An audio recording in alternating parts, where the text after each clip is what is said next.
num determinado momento na década de 1980, a Organização para a Libertação da Palestina, que na época era um grupo terrorista, que pregava a destruição de Israel para a criação de um Estado palestino no lugar de Israel e não ao lado de Israel, foi definida pela Liga Árabe como o legítimo representante do povo palestino. Na sequência, houve negociações com Israel, que ficaram conhecidos como os Acordos de Oslo, onde Israel reconhece a Organização para a Libertação da Palestina como legítimo representante dos palestinos, eles renunciam ao terrorismo e a Organização para a Libertação da Palestina reconhece o direito de Israel de existir como um Estado soberano. Então essa foi a base dos Acordos de Oslo, o reconhecimento mútuo dessas duas entidades. E a população palestina estava muito feliz, em geral, porque via a possibilidade de um processo que se esperava que, no final, levasse à criação de um Estado palestino independente. Mas essa mesma organização terrorista, Hamas, se opõe aos acordos porque não quer que a liderança da OLP seja aqueles que governam os palestinos, e começam com uma sequência de atentados terroristas na década de 1990, onde esses mesmos terroristas do Hamas, em vez de entrar nas casas das pessoas e metralharem as pessoas, eles mandavam um terrorista suicida que entra num ônibus, explode o ônibus, entra no saguão de um hotel, quando os judeus estão comemorando a Páscoa judaica, todas as famílias reunidas para a comemoração da Páscoa, entra e se explode lá, ou entra num bar em Jerusalém. Se você for para Jerusalém, você vai ver que num bairro equivalente à Vila Madalena aqui em São Paulo, tem um bar em cada esquina e 2 no meio da quadra, e os terroristas suicidas entram e se explodem lá. E para dar uma ideia para quem está nos escutando, de por que os terroristas se suicidam, é porque é a forma mais efetiva de garantir que o maior número possível de pessoas vai morrer. Vocês imaginem que a gente está sentado aqui nessa sala, alguém quer nos matar, vem aqui com uma mochila antes do programa, deixa a mochila com explosivos aqui, com uma bomba relógio, e vai embora, e em algum momento essa bomba explode e mata todo mundo. Nem sempre isso funciona. Pode ser que o relógio, pode ser que alguém encontre a bomba, pode ser que o relógio não funcione, pode ser que a gente termine antes da bomba explodir, como aconteceu com encontros dos quais o Hitler participou durante a Segunda Guerra Mundial e onde a bomba explodiu na hora errada. Operação Valkyria. A Operação Valkyria, muito bem. Então, a probabilidade de um ataque terrorista não funcionar quando o terrorista não está presente aumenta significativamente. Por que os terroristas do 11 de setembro se lançaram com os aviões contra os edifícios? Porque eles têm certeza que na hora que eles atingem o edifício vai ser... vai morrer todo mundo, e eles estão dispostos a se sacrificar. Porque eles têm um prêmio maravilhoso, né? Eles têm um prêmio maravilhoso. Eles vão para o paraíso muçulmano, vão receber 72 virgens. 72 virgens, imagina. Nem tem isso no planeta Terra. Não, e cada vez que elas deixam de ser virgens, elas voltam a ser virgens. Nossa. É um milagre do Islã. A família ganha dinheiro. A família recebe um sustento para o resto da vida. Então não tem, um bom negócio, não tem razão nenhuma para não se explodir. Mas esses terroristas do Hamas que provocaram esses atentados na década de 1990, eles eliminaram qualquer possibilidade de negociação de paz entre os palestinos e Israel, porque não há como negociar com terroristas. Então surgiram duas instituições diferentes, a Autoridade Palestina, que num primeiro momento foi formalmente designada como a representante dos palestinos, houve eleições, essas eleições escolheram aquela liderança como os legítimos representantes dos palestinos, e isso durou até 2006, quando, em novas eleições absolutamente livres, o Hamas ganhou as eleições. Então, essa população palestina que tem direito a uma representação, escolheu os terroristas do Hamas como seus representantes. Então, com quem se vai negociar um acordo de paz que permita a criação de um Estado palestino independente? Eu vou botar mais uma confusão aqui para o Samuel explicar para a gente. Vai. O pessoal vai, Israel cerca Gaza, Israel cerca Gaza. O sul de Gaza faz fronteira com o Egito. Egito também é um país árabe. Muito bem.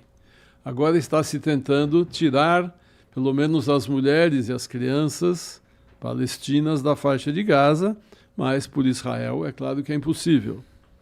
Mas também não é possível pela fronteira do Egito. Uai, o Egito também é árabe. Então vamos dar... Por que eles não podem passar pelo Egito? Por que, Samuca? Vamos dar um panorama histórico para isso também.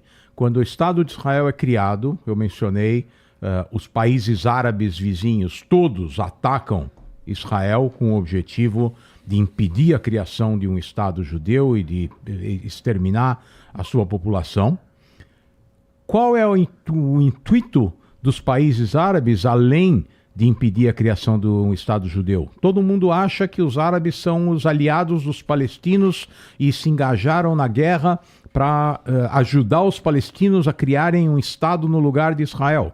Quando a guerra termina, uma parte do território continua controlada por Israel, aquela área que foi designada pelas Nações Unidas vai ser ampliada, porque nós estamos falando de uma guerra, quem é vitorioso conquista território, e se definiu uma fronteira do final daquela etapa do conflito, porque nunca, naquele período, foi assinado um acordo de paz. Foi um armistício com cada um dos países árabes e se definiu uma linha provisória de fronteira. Tá. O território da Cisjordânia, que quem olha no mapa é aquela barriga que parece um rim, que está no meio do território israelense. E a faixa de Gaza, que está na costa do Mediterrâneo, entre Israel e o Egito, ficaram nas mãos do Egito e da Jordânia, de 1948 até 1967. Por que os países árabes não criaram o Estado palestino em 1950? Porque naquele momento não deram esse... Tá bom, isso é para vocês, vocês já têm a terra palestina, acabou o problema, resolvemos nosso problema. Estamos... Como é que fala aquele deputado? Se é bom para as duas partes, como é que é? Sei lá, mas estamos resolvidos, não é isso? É bom para você, é bom para mim, estamos resolvidos. Podia ter sido isso naquele momento. Os países árabes mantiveram os palestinos como... refugiados nos lugares onde eles estavam, mantiveram os palestinos como um instrumento de propaganda. Não deram cidadania. Os jordanianos deram cidadania aos palestinos, porque a Jordânia é um estado criado com uma população palestina que tinha uma casa real de uma família que veio da Arábia Saudita. Os próprios habitantes da Cisjordânia não reconheciam a casa real jordaniana como legítima. Então, esses palestinos que ficam sem um Estado, basicamente porque a guerra foi perdida e porque a Jordânia e o Egito mantêm os territórios que eles conquistaram dos palestinos, e o Egito administra a faixa de Gaza de 1948 até 1967 com uma administração militar. Eles não permitem que os palestinos entrem no Egito. Eles não dão cidadania para esses palestinos. Eles não permitem que esses palestinos criem uma economia que fizesse com que a região pudesse eventualmente florescer. As Nações Unidas criam uma organização de apoio aos refugiados, que é a única coisa que alimenta aquelas famílias na faixa de Gaza, e durante todo esse período é alimentado um ódio contra Israel, a ideia de que Israel tem que ser destruída para que esse problema seja resolvido. De novo, voltando à questão dos refugiados judeus, 900 mil judeus têm que sair dos países árabes. e são inseridos na sociedade israelense e ao longo dos últimos 75 anos criaram famílias, se educaram, enriqueceram, se tornaram cidadãos de um país independente, e os refugiados árabes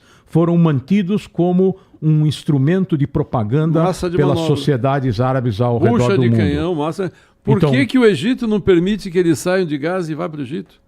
Porque eles não querem, eles odeiam os palestinos muito mais do que qualquer outro, muito mais do que os israelenses eventualmente poderiam odiar os palestinos. Os israelenses não têm problema nenhum com a população palestina. O problema de Israel são as lideranças radicais que têm por objetivo, inclusive a carta de fundação do Hamas propõe por escrito a destruição do Estado de Israel e o ataque aos judeus em qualquer lugar do mundo. Hoje é 13 de outubro, sexta-feira.